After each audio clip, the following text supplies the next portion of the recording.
राम राम भारत। मैं चिरायु गौर फरीदाबाद निवासी और आपका प्रिय दोस्त आज हरियाणा के जींद जिले के मंगलपुर गांव में बैठा हूं। तो ये पॉडकास्ट शुरू करने से पहले मेरा पहला सवाल आप लोगों से है, प्राकृतिक जीवन शैली के बारे में आप क्या समझते हैं? क्या इसका मतलब जानना हमारे लिए ज़रूरी है? तो इसी प्रश्न का उत्तर जानने के लिए आज मैं मिस्टर राजन चौधरी जी के साथ बैठा हूं, जो आरसी नेचर वर्ल्ड के फाउंडर हैं। तो राजन चौधरी जी नमस्कार। आरसी नेचर वर्ल्ड क्या है? आरसी नेचर वर्ल्ड एक मैंने यहाँ पर 4 एकड़ ज़मीन के अंदर अपने रहने के लिए एक आरसी नेचर वर्ल्ड के नाम से मैंने यहाँ पर फार्म हाउस बनाया है, घर बनाया है, आप इसको कुछ भी कह सकते हैं। यहाँ पर मैंने 300 के करीब तो अमरूद के पेड़ लगा रखे हैं, 500 मिक्स फ्रूट के पेड़ लगा रखे हैं, 1000 के करीब नींबू के पेड़ लगा रखे हैं और 2-3 हज़ार जड़ी बूटियों के पेड़ पौधे छोटे बड़े वो लगा रखे हैं। और यहाँ पर मैंने वैदिक घर बना रखे हैं, चूने से, मिट्टी से, गाय के गोबर से, गोमूत्र से, जड़ी बूटियाँ मिलाकर। और यहाँ पर हमने रसोई भी ऐसी बना रखी है, कमरे भी ऐसे ही बना रखे हैं और हॉल भी ऐसे बना रखे हैं। जैसे एक हॉल है हमारे पास काफ़ी बड़ा, उसमें योगा, मेडिटेशन, आप कोई चैंटिंग, कोई प्रोग्राम, कोई भजन कीर्तन उसमें कर सकते हैं। 50 से 100 लोग तक बैठ सकते हैं। एक हमने भोजनालय भी ऐसा बना रखा है जहाँ से 30 से 40 लोग बैठकर आराम से यहाँ पर वैदिक भोजन कर सकते हैं।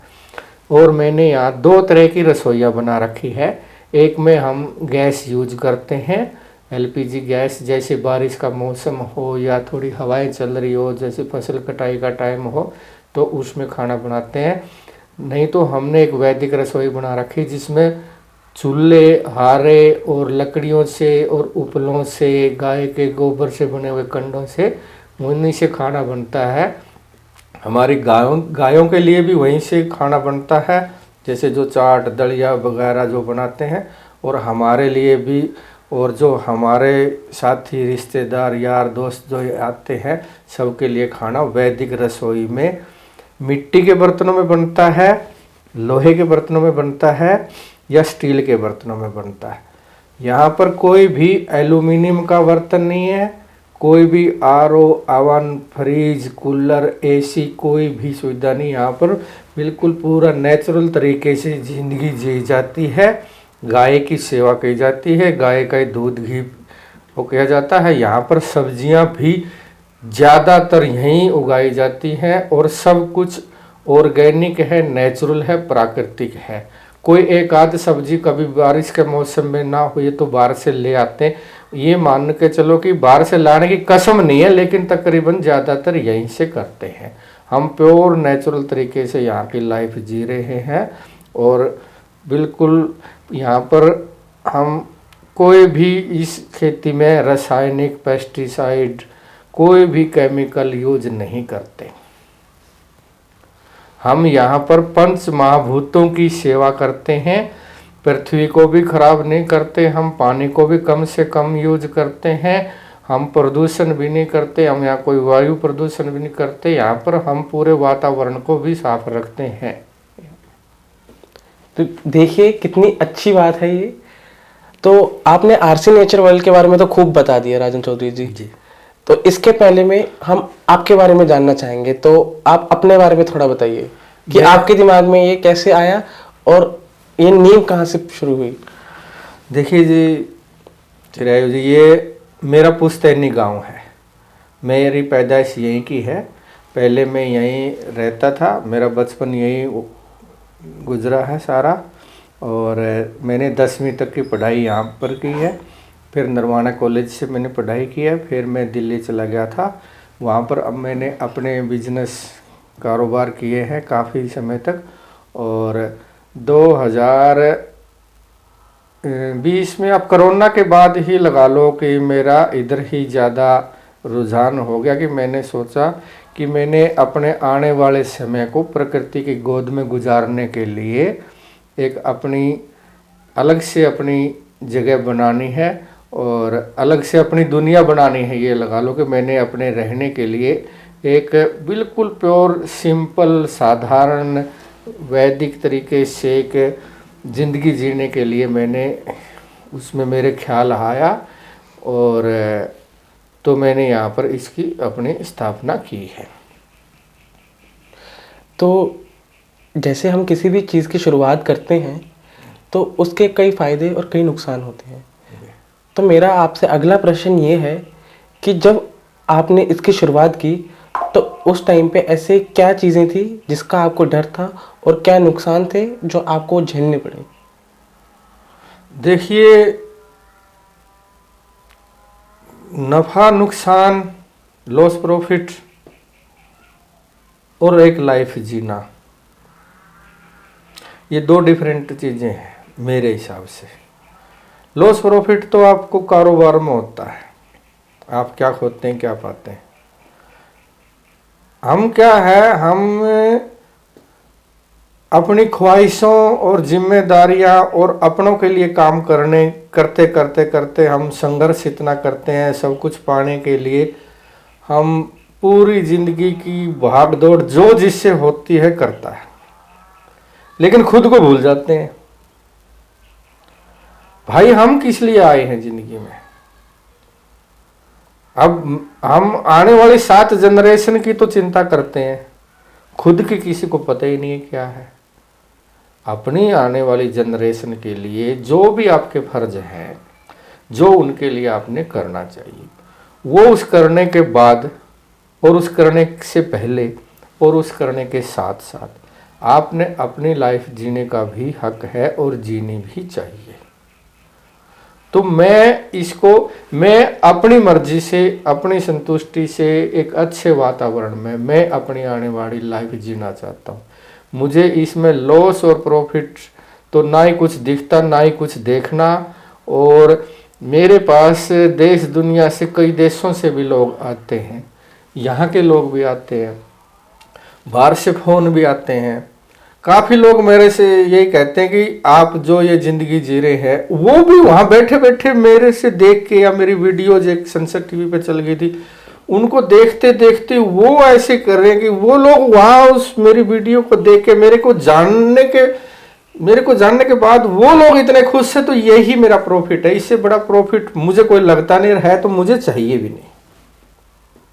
तो देखिए, इन्होंने मेरी भी जो परिभाषा थी इस चीज़ को लेके वो भी सुधार दी। बहुत बहुत अच्छा उत्तर आपने दिया है जी।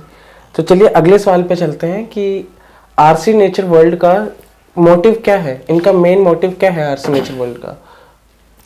इसका आरसी नेचर वर्ल्ड का मेन मोटिव सबसे पहले तो ये है कि हमारी आने वाली लाइफ नेचुरल तरीके से कटे। दूसरा कि हम ये चाहते हैं कि हर कोई जहर मुक्त खाना खाए, निरोगी जीवन जिए, प्राकृतिक आनंद में ज़िंदगी जिए, प्रकृति की सेवा करे और आने वाली जनरेशन के लिए प्राकृतिक वातावरण को कुछ न कुछ अपना योगदान भी प्रकृति को बचाने में करें। और सभी लोग, सभी जीव जंतु, सभी पक्षी आनंद में निरोगी जीवन निर्वहन करें। हम ये कामना करते हैं और जो हमसे बात करते हैं हम उनसे ये चीज़ें कहते हैं। तो देखिए, जैसे मेरे को भी यहाँ पे 2 दिन हो गए हैं रहते रहते, मैं इनकी बात से पूरा सहमत हूँ। एक रोज़ाना की ज़िंदगी और एक आरसी नेचर वर्ल्ड में ज़िंदगी जीना में बहुत अंतर है। तो चलिए अगले प्रश्न पे चलते हैं। यहाँ पे मैंने कई तरह के जीव जंतु देखे जो मेरे को लगा था कि विलुप्त हो चुके हैं। तो जीव जंतु के बारे में आपका क्या कहना है? देखिए, मेरा ये मानना है कि इंसान को दिमाग भी थोड़ा ज़्यादा दे दिया है और शरीर, हाथ पैर एक्टिविटी करने का कुछ अलग से दिया हर जीव जंतुओं को। इसलिए हम हर चीज़ पे कब्जा कर लिया हमने। जमीन भी मेरी, पेड़ भी मेरा, तालाब भी मेरा, मिट्टी भी मेरी, नहर भी मेरा, पहाड़ भी मेरा, सब कुछ मेरा मेरा। लेकिन हम कौन है, हम आए कहाँ से? भाई एक जनरेशन आगे आ गई, सबका अपना अपना प्रोसीजर है, हम भी परमात्मा की देन बताते हैं। और जो जीव है वो कौन से इंटरनेट से डाउनलोड किए हुए हैं, वो कोई खिलौने थोड़े हैं, वो भी परमात्मा ने दिए हुए हैं। धरती पर, पानी पर, वातावरण पर उनका भी उतना ही हक है।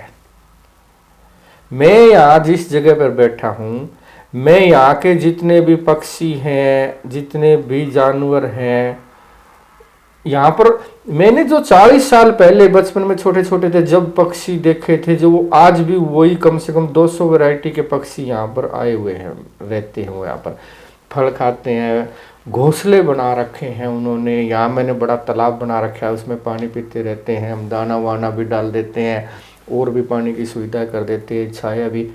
जहाँ जिस एरिया में पक्षी बैठे हों, घूम रहे हो, हम अगर हमने वहाँ से कुछ सामान लेके आना है, फल तोड़ के आना है, दे के आना, अगर रास्ते में पक्षी बैठे खेल रहे तो हम उधर से जाते भी नहीं है, दूसरे रास्ते से जाते हैं। हमारा यह मानना है कि इतना ही अधिकार उन जीव जंतुओं का है, इतना ही हमारा है, और हम किसी के लिए नहीं कर सकते तो किसी को परेशान भी नहीं कर सकते। शायद उन जीव जंतुओं ने, पक्षियों ने ही शायद मेरे को बुलाया हो यहाँ पर, नहीं तो मेरा घर भी यहाँ पर 300 मीटर पे बना हुआ है और बेहतर तरीके से बना हुआ है, सारी फैसिलिटियाँ हैं। वहाँ छोड़कर मैं यहाँ गायों की सेवा, मेरे पास पक्षियों के पास, पेड़ पौधों के पास रहता हूँ। तो आपने कभी अपने बचपन में सोचा था कि आप एक आरसी नेचर वर्ल्ड जैसी जगह का कभी निर्माण करेंगे बड़े होके? बचपन में मैंने ऐसा तो नहीं सोचा था कि ऐसा कि स्पेशल करेंगे। ये तो जैसे जैसे दौर गुजरता, वक्त गुजरता है, हर रोज़ आइडिया आते हैं, थॉट चलते हैं। लेकिन मेरे को खुद उगा के सब्जियां खाने में, पेड़ पौधों में बचपन से इंटरेस्ट था। हमारे तो जैसे पुराने घर के पास से सामने से ऐसे पानी नहर से आकर तालाब में आता था पशुओं के लिए, और मैं 6ठी 7वीं 8वीं से पढ़ते पढ़ते उसी टाइम बाल्टियों से पानी डाल डाल कर अपने आंगन में अपने लायक सब्जियां तो मैं वहाँ पे भी उगा लेता था। मैं फरीदाबाद में, दिल्ली में जहाँ मेरे प्लॉट थे, मैं वहाँ पे भी हरी सब्जियां उगा लेता था, जो भी जैसी पॉसिबल होती थी मेरे से। और थॉट तो हमारे अंदर, और भी थॉट तो हमारे अंदर यही है कि हम ज़्यादा से ज़्यादा इस चीज़ में अपना योगदान कर सकें। और हमारे कुछ साथी हैं, वो चाह भी रहे हैं कि हम कहीं नदी के किनारे एमपी में या राजस्थान में कहीं 1000 एकड़ ज़मीन खरीद के कई साथी मिलके वहाँ एक पूरा वैदिक ग्राम बसाएं, जिसमें कि वो किसी की पर्सनल प्रॉपर्टी ना हो, सबकी साझा प्रॉपर्टी हो, और जो पूरे वैदिक तरीके से ज़िंदगी अपनाए वो वहाँ रह सकता है, सरवाइव कर सकता है।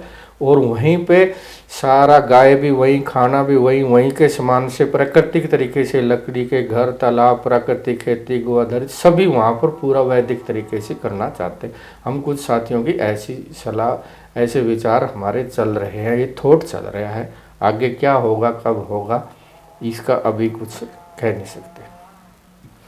भगवान करे कि आपकी इच्छा ज़रूर पूरी हो। तो जैसे कि आप भी शहरी ज़िंदगी का अनुभव ले चुके हैं, हाँ। और ज़्यादातर जो हमारे दर्शक होंगे वो भी शहर के होंगे, तो शहरी ज़िंदगी और गांव की ज़िंदगी में मेन अंतर क्या है, पहले तो आप ये बताएं। शहर की ज़िंदगी और गांव की ज़िंदगी में काफ़ी सारा फ़र्क है। देखो, शहर में एक तो हर तरह का प्रदूषण बहुत ज़्यादा, दूसरा वहाँ हर तरह के सब्जी में, दूध में, घी में, तेल में, हर चीज़ में मिलावट ज़्यादा, और मिट्टी से, पक्षियों से, पेड़ पौधों से, कुदरत से बड़े दूर हो गए। वहाँ कुछ तो ऐसी जगह हैं शहरों में जिनको सूरज निकलता हुआ ना दिखता, छिपता हुआ ना दिखता। अब जैसे यहाँ पर बैठे हम, कोई प्रदूषण नहीं है, सुबह सूर्य देवता के निकलते हुए बढ़िया दर्शन होते हैं, शाम को सूर्यास्त के होते हैं, रात को चांद की चांदनी में अलग ही एक वातावरण का नज़ारा होता है, और प्योर खाना होता है, गाय का दूध। अब जैसे हमारी गाय है, हमारी गाय यहाँ पर चरती, मैंने 1 एकड़ गाय को गोचर के लिए बना दिया। और उसका जो दूध है, देखो जो गाय भैंस बकरी या जो भी पशु खुला रहेगा, खुले मन से चरेगा, अपनी मर्जी से खाना खाएगा, खेलेगा कूदेगा, जैसे उनका मन स्वस्थ रहेगा, तन स्वस्थ रहेगा, तो उसका जो हम उससे प्रोडक्ट पैदा होगा, जो उससे हमें दूध मिलेगा, उसकी गुणवत्ता का कोई मोल ही नहीं होता। वो भी पूरा नेचुरल तरीके। उस शहरों में क्या है, या तो गाय भैंस है तो वो बंधी रहती है वही एक खूंटे का, वो बस ऐसे कि मजबूरी में वो अपना वक्त काट रही है, सजा काट रही है, वो उसका ज़बरदस्ती खींच वींच के दूध पानी वानी मिला के कुछ मिला के आके दे देते, तो उससे अच्छा तो ना ही लो तो बढ़िया। फिर वहाँ का, आप यहाँ चले जाओ, आप गांव में किसी के पास आप बोलो, कोई बैठा है, चाचा ताऊ दादा हमारी आपकी उम्र का जो भी, आप उससे पूछोगे भाई क्या, कोई भी सवाल पूछते भाई कौन रास्ता कहाँ जाएगा, किसका घर है, तो सबसे पहले वो आजा बैठ जा, आराम से पानी पी ले, चाय पी ले, खाना खा ले।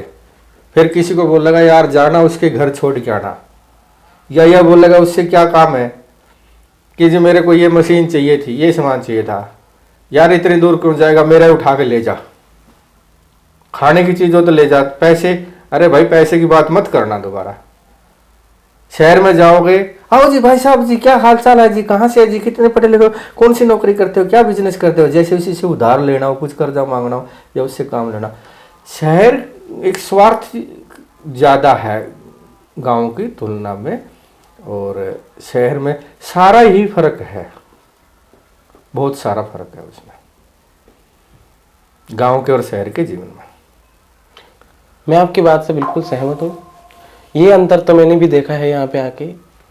मैं कभी गांव में आया नहीं था आज से पहले, मैं हमेशा शहर की ज़िंदगी ही व्यतीत करता था। तो जब भी मैं गांव शब्द सुनता था तो मेरे को एक अलग सा ही वो लगता था कि ठीक है गांव होता है, बट एक गांव में आना और उसका अनुभव करना और एक नाम में बहुत अंतर है।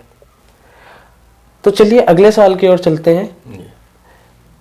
आपने गांव और शहर के बारे में तो फ़र्क बता दिया, बट आप आरसी नेचर वर्ल्ड के बारे में भी बताएं कि यहाँ पे आके उसको गांव और शहर के जो एक्सपीरियंस है उससे क्या डिफर मिलेगा, क्या डिफरेंस होगा यहाँ पे। हाँ मैं बताता हूँ। शहर की जो आपने कमियां हैं वो हमारी बातें हो चुकी है, गांव की जो अच्छाइयाँ हो चुकी हैं उनमें भी फर्क है कि क्या डिफरेंस तो होगा। बाकी हमारी लाइफ उन दोनों से भी हटके है।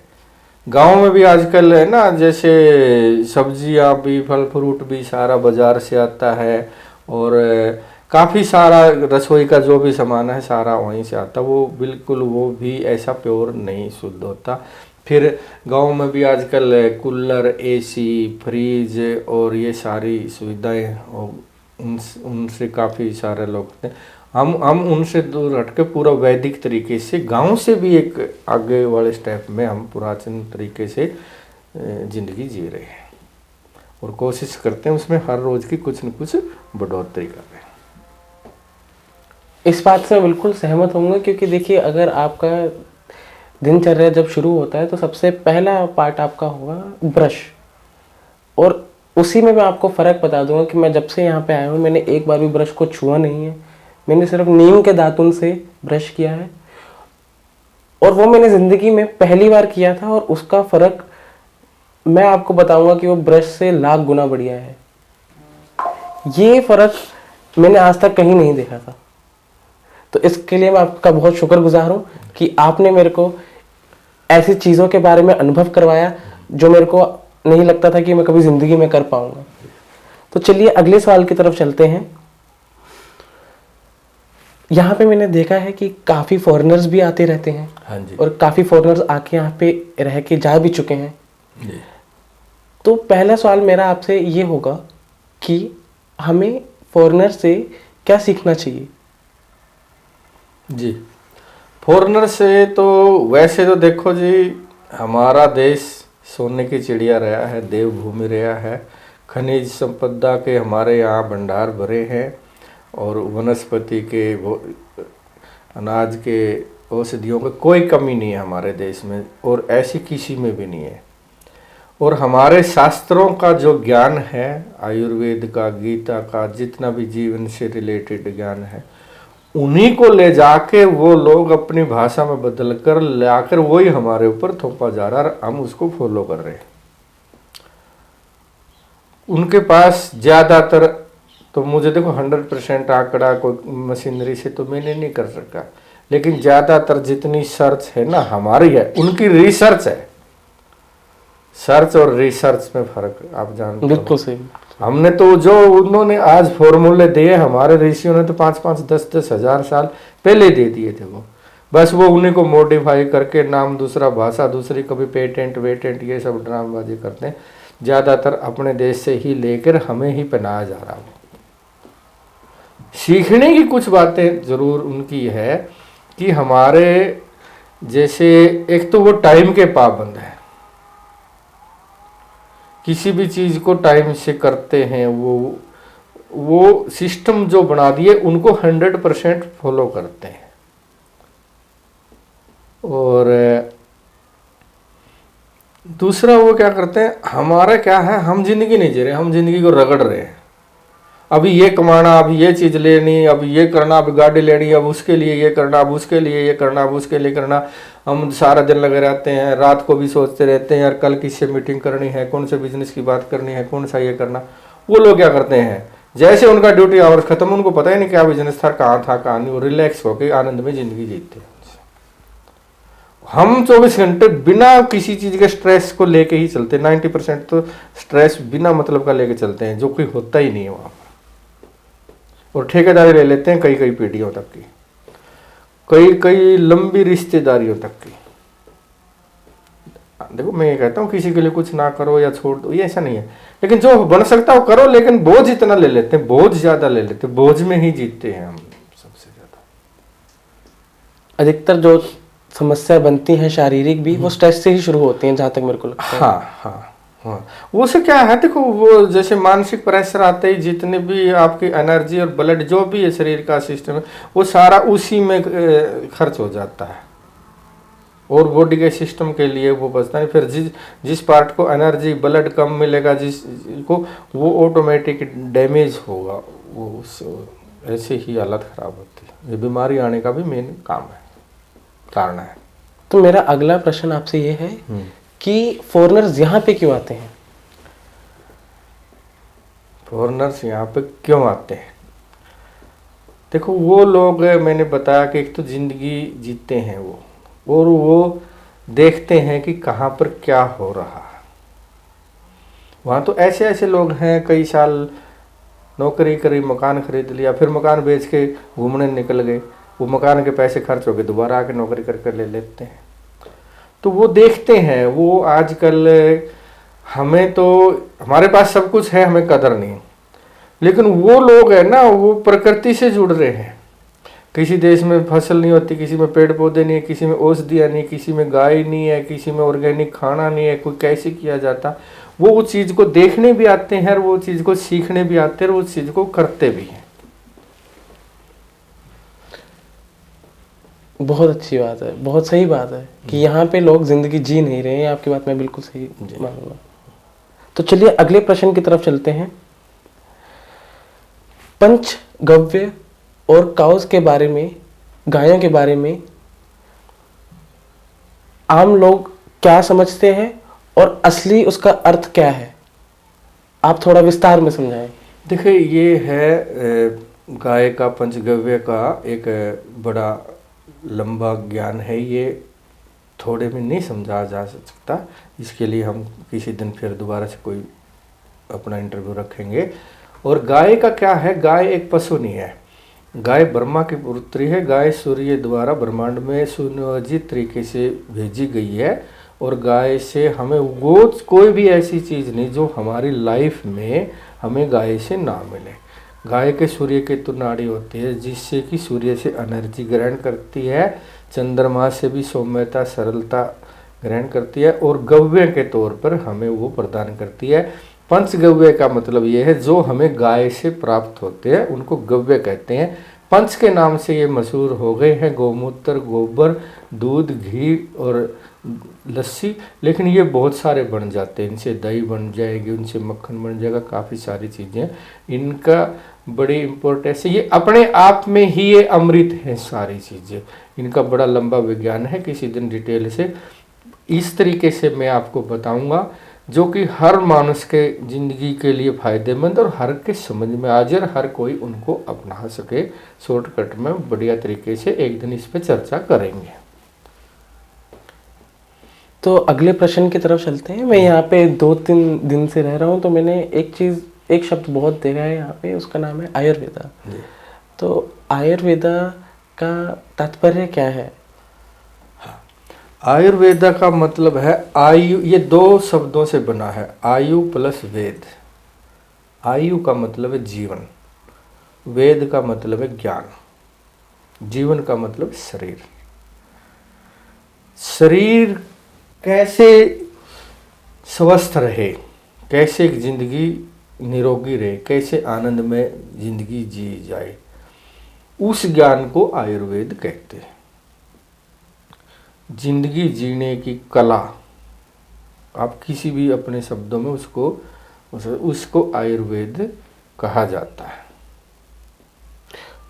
और आयुर्वेद किस सिद्धांतों पर काम करता है? आयुर्वेद का मेन मकसद क्या है? आयुर्वेद का सिस्टम ये है कि आयुर्वेद एक ऐसी चिकित्सा पद्धति सबसे पुरानी है कि जो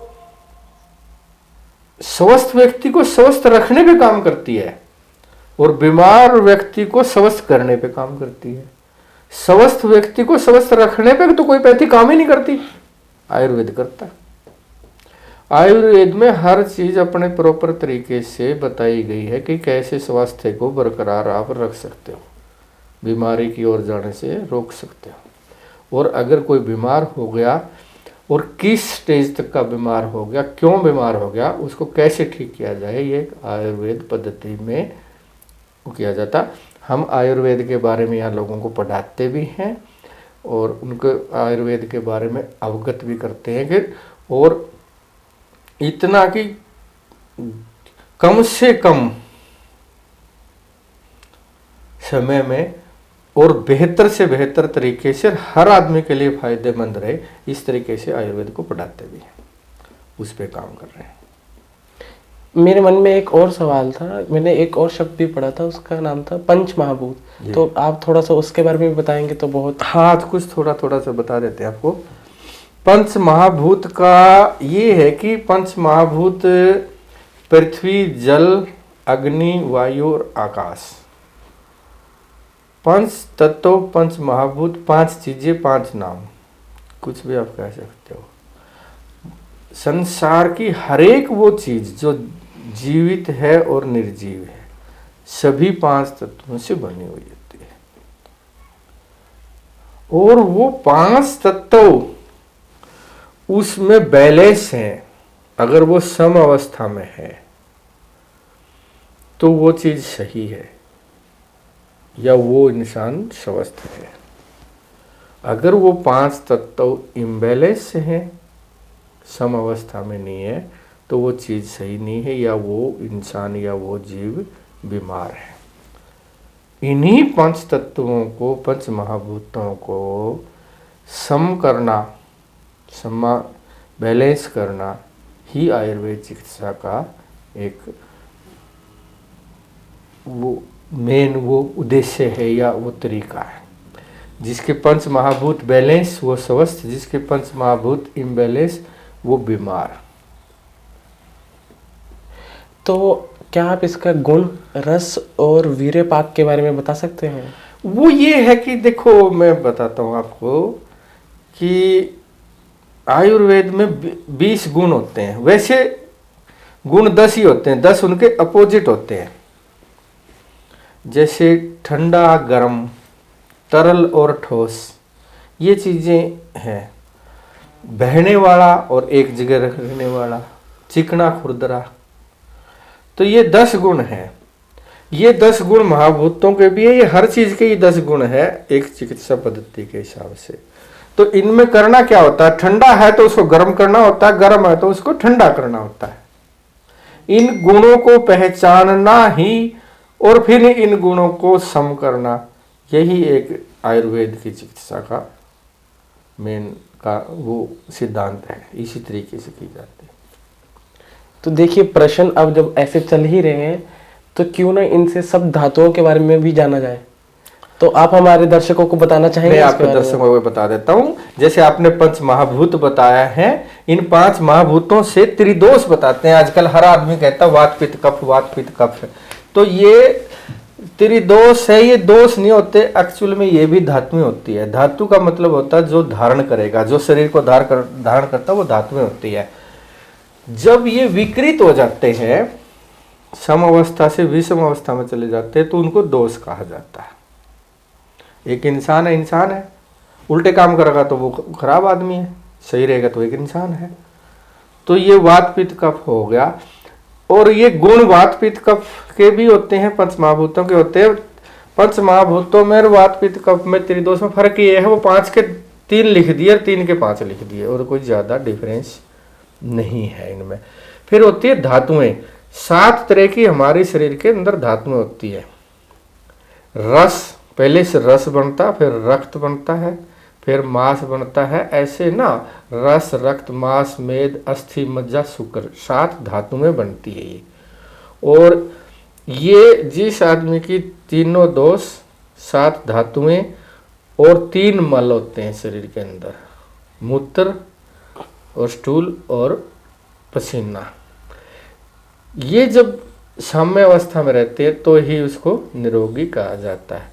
और ये 7 धातुएं परस्पर बनती है। जैसे रस बन गया, रस धातु से फिर रस अग्नि काम करेगी तो उससे रक्त धातु बनेगी, और रस धातु की उपधातु बनेगी, और रस धातु का कुछ वेस्ट जाएगा। जैसे नाखून भी वेस्ट होते हैं, बाल वेस्ट होते हैं धातुओं के। ये हर धातु से, 7 धातुओं से एक अगली धातु बनती है, उसकी अपनी अग्नि से एक उपधातु बनती है, एक उसके वेस्ट का पार्ट बनता है।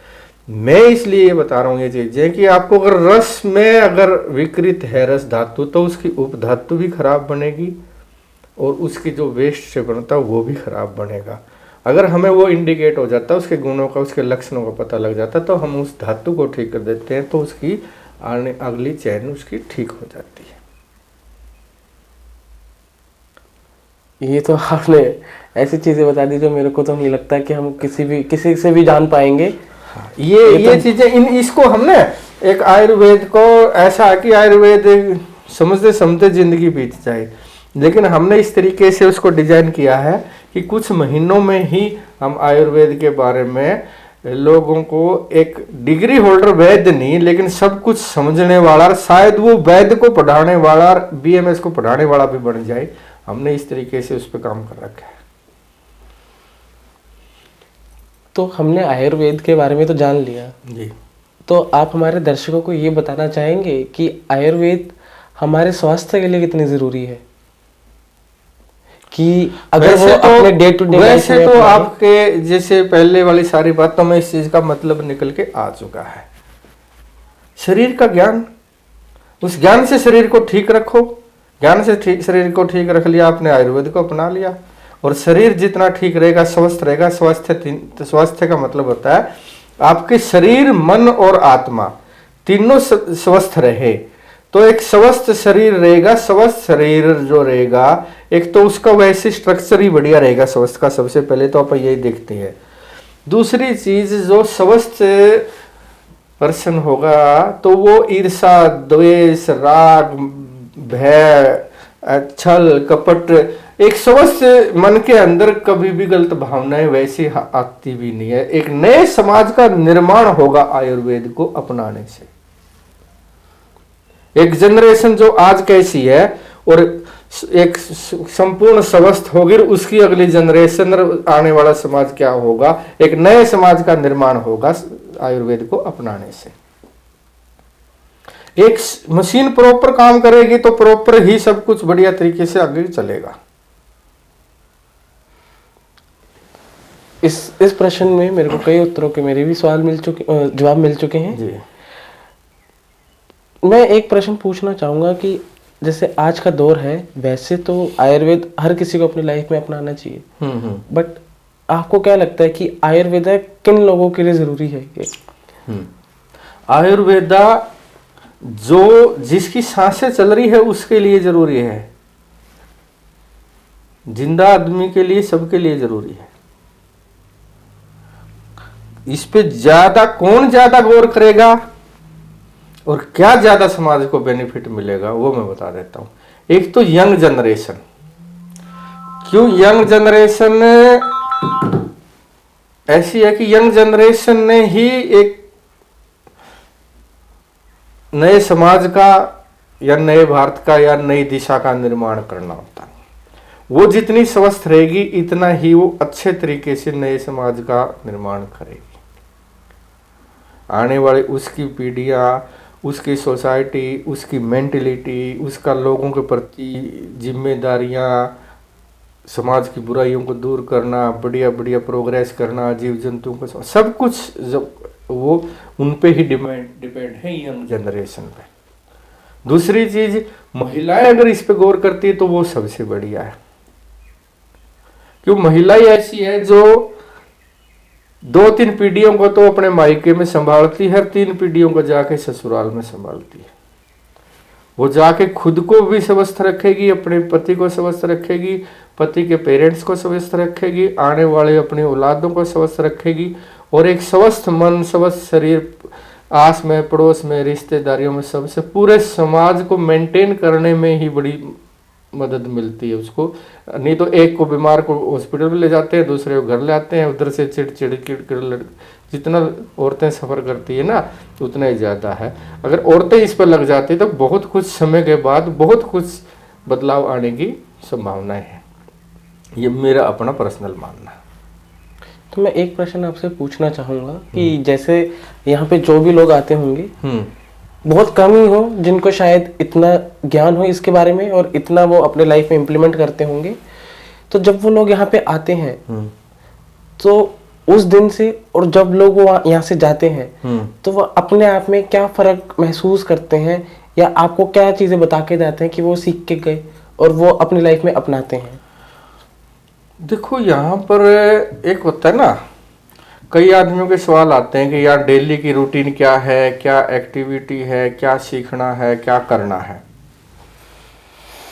और मेरा थोड़ा सा दूसरा मानना है कि जैसे आप यहाँ पर आ रहे हो, आप रह रहे हो भाई, सुबह 4 बजे उठ जाओ, उस टाइम आप योगा करो, उस टाइम ये करो, उस टाइम लंच करो, उस टाइम योगा करो, फिर वहीं फंस जाता आदमी।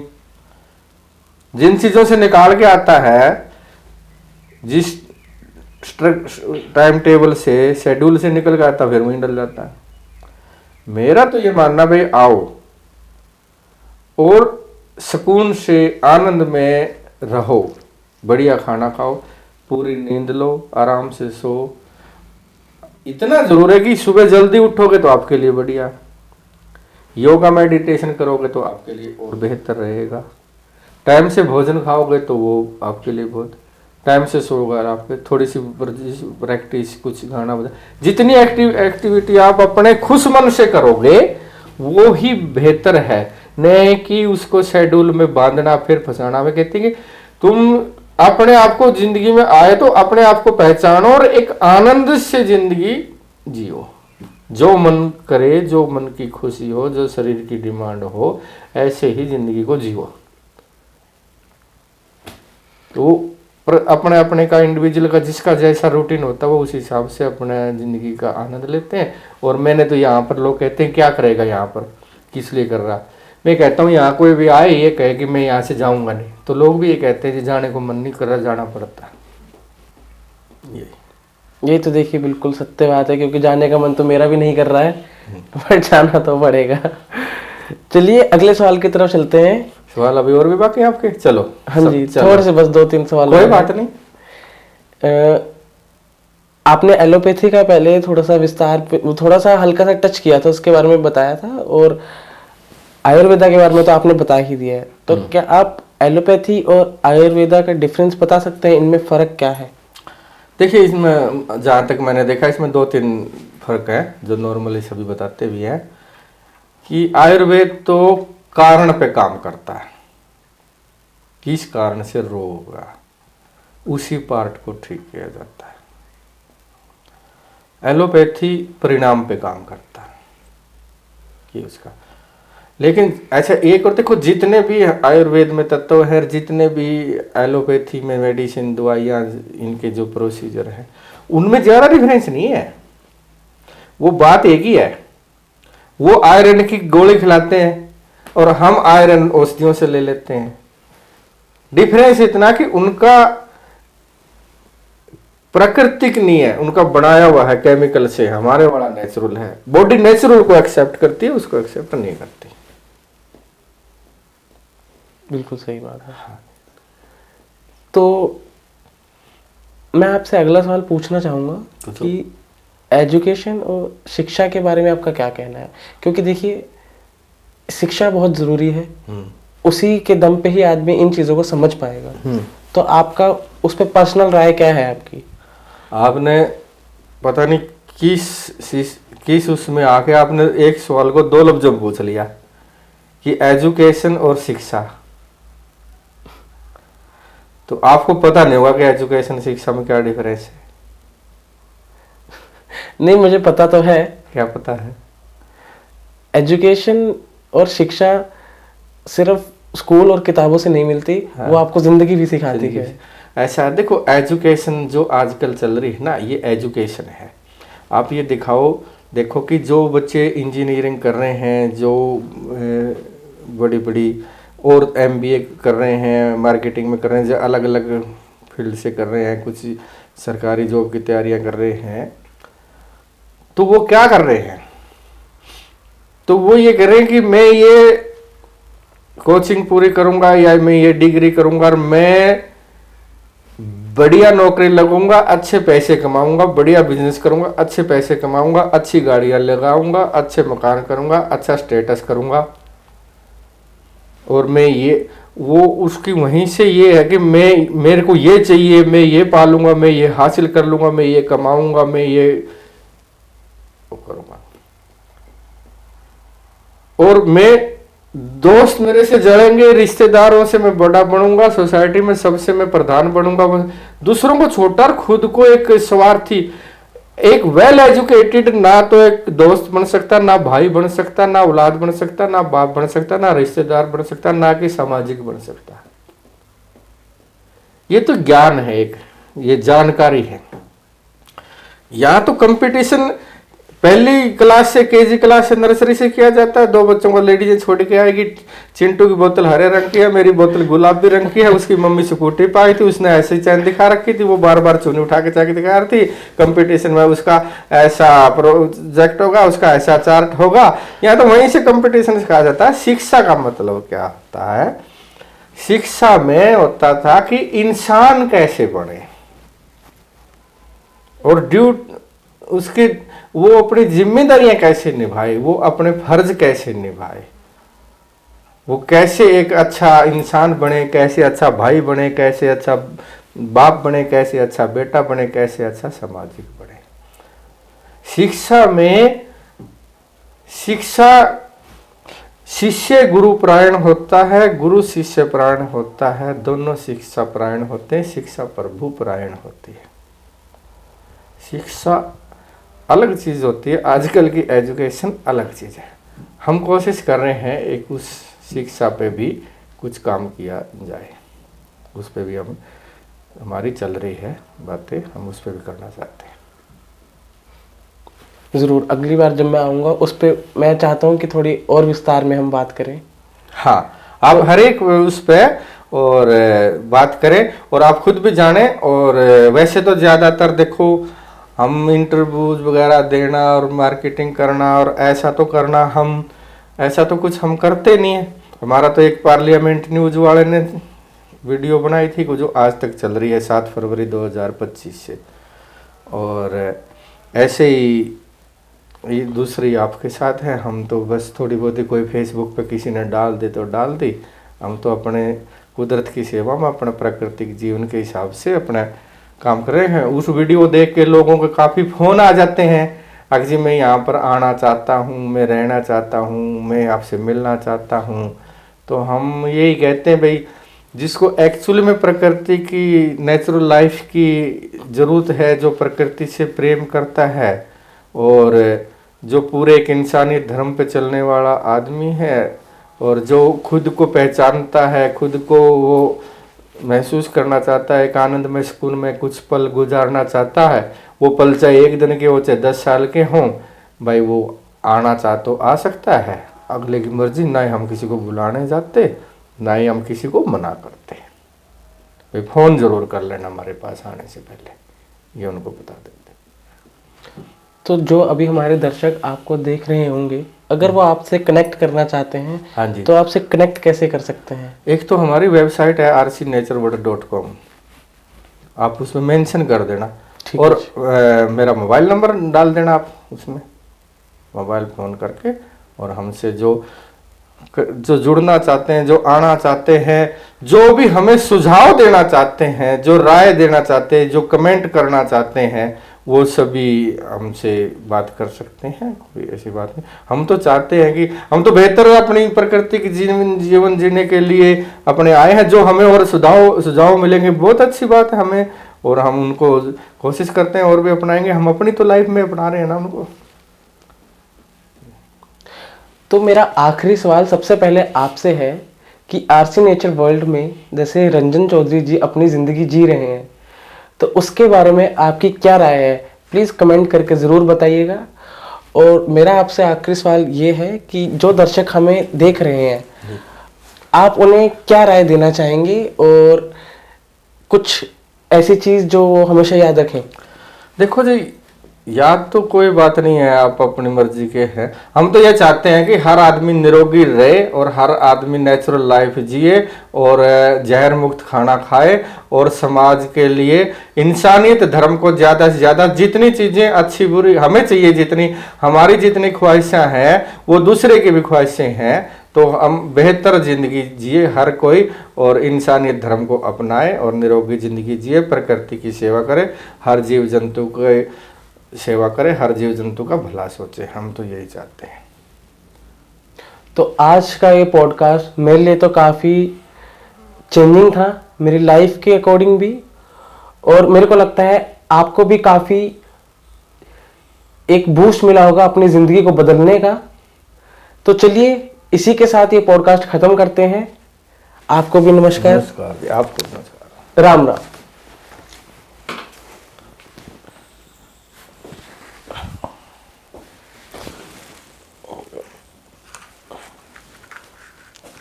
ऑफ कर दो, कहाँ से ऊपर से ऑफ ही कर दीजिए? इसी को ऑफ कर दो सीधा।